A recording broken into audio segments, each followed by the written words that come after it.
Well, you saw our next guest perform her song Stay High with me earlier in the karaoke. She's incredible, y'all. That track won her a Grammy for Best Rock Song in 2021. Her new album is called What Now? You can buy it wherever you get your music, and you should buy it. Let's hear once again for Brittany Howard.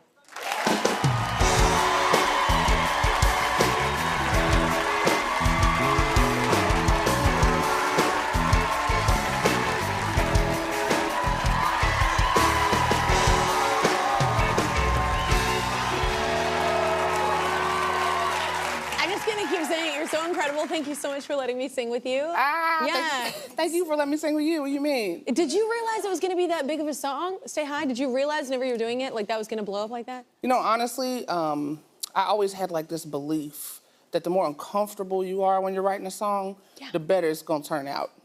And so when I was writing this song, I was actually writing it in a greenhouse in Topanga, California, during a heat wave. During a heat wave? Yeah, it was like 104 degrees in there. Find a better room. What? I love greenhouses, but what?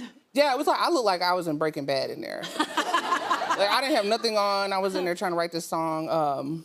No, but every album I've written, there's always been something weird going on about my situation. Yeah. I mean, one time I wrote an album, there's a bat in the corner the whole time. Fine. Yeah. You sang to Batman the whole time. That's amazing. That's amazing. So you had a very interesting childhood. I did. Yeah. Yeah, I grew up in Limestone County, Alabama. That's in Alabama. I love Alabama. Roll Tide. Yeah. Yeah, I grew up in a junkyard. That's so cool. That's an adventure. It is. As a kid, that would have been the coolest thing ever. It was so fun. I grew up in a junkyard. We also had like a lot of barnyard animals too at the same time. So like when I wasn't playing in the creek, I was playing with like baby ducklings. But you know, we used to do this thing, and this is the 90s, so like I don't want the EPA coming after me. But like, there was like a gas tank that had been cut off a car, so me and my friends put in the creek and we rode it down the creek. And that was like an activity. The things we did, I used to do stuff like that.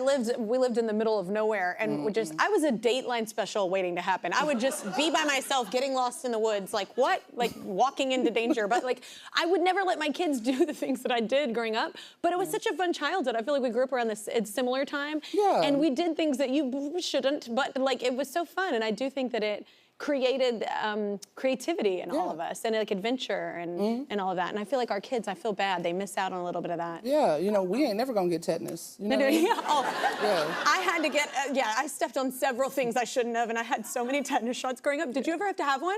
I hope I did. Okay, I hope I did. was like, those are not great. They are painful, Nah. So your latest album, it's called What Now? So why name it that? And what's new with this album? What's going on?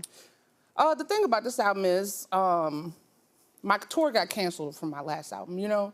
And I was, you know, I was blue about it. And that happens to a lot of musicians, so I couldn't be too sad. So sitting at the house, I finished watching Tiger King. Like everyone else. Yeah. And it started getting kind of dark, you know? That was like it was getting dark. Yeah. And so I was like, well, I need an outlet. So let me like make music again, because that's something I do, you know? And so I went into this little children's bedroom. It was in a rental house.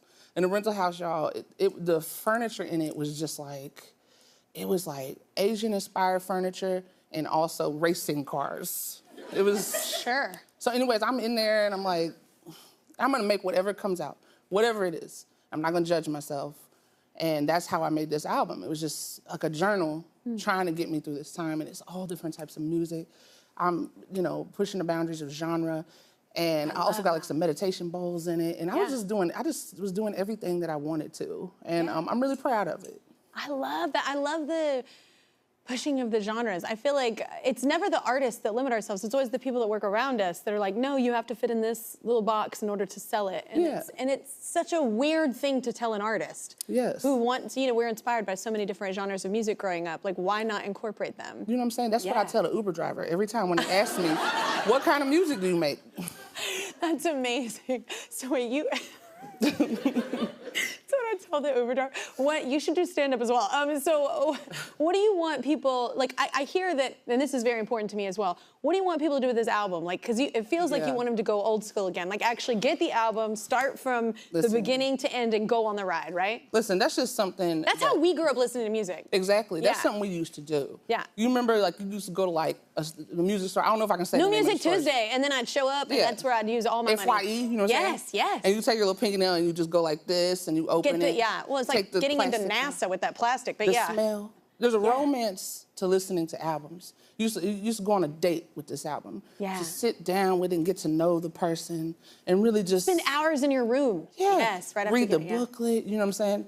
And that's something I miss. It was like a whole ceremony. It was a whole romance. It was something very tangible about it. And I would really appreciate if people would buy this album and sit down and listen to it and just like get to know me. You know, I'm a whole complex person. I made this work, and I would love to share it with people. It's the best. It's the best way to listen to it. And I think it's unfortunate because even like with my kids that are 7 and 9, I'm like, I am really trying to drive in that experience with them because it's like generations, it's lost on them. They don't even understand or know what they're missing out on. Yeah. But it's such a beautiful thing. I agree. Get to the movie theaters and also buy albums and listen to them in their full potential. Not just the singles. Anyway, give it up one more time for Brittany Howard, y'all. Her new album is called What Now? You can buy it wherever you get your music. And you can also catch her in her first animated film, Selma the Unicorn, when it premieres globally on Netflix on May 17th.